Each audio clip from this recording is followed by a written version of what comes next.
আসসালামু আলাইকুম। ঈদের দ্বিতীয় দিন আমাদের দাওয়াত ছিল আমার ছোটো ননদের বাড়ি মজিদপুর। আমরা চলে এসেছি আমার ছোটো ননদের বাসায় দাওয়াতে। তো আজ ভীষণ গরম, প্রচণ্ড রোদ পড়েছে। এর মাঝে তারপরও দাওয়াত আসতে হবে, আত্মীয় স্বজনের মন রাখতে হলে অনেক কিছুই করতে হয়। তো এখন ওদের সাথে একটু কথা বলবো, দেখা করছি। তো দুপুরের খাবার আমাদের দিয়েছে, খাবার খাচ্ছি, খাওয়ার মাঝে মাঝে গল্পও করছি।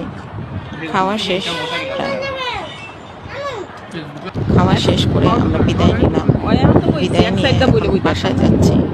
ভিতরে অনেক সুন্দর বেশ, চারপাশ গাছে ঘেরা অরণ্য পরিবেশ, সূর্যের আলো, সে এক অপরূপ দৃশ্য। মাঝপথে আমরা আসলাম বুরহানুদ্দিন ওয়াকওয়ে। এখানে কিছুক্ষণ বিরতি নিলাম। নদী আমাদের সুরমা নদী।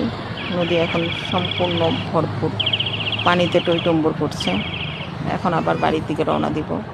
আল্লাহ হাফেজ।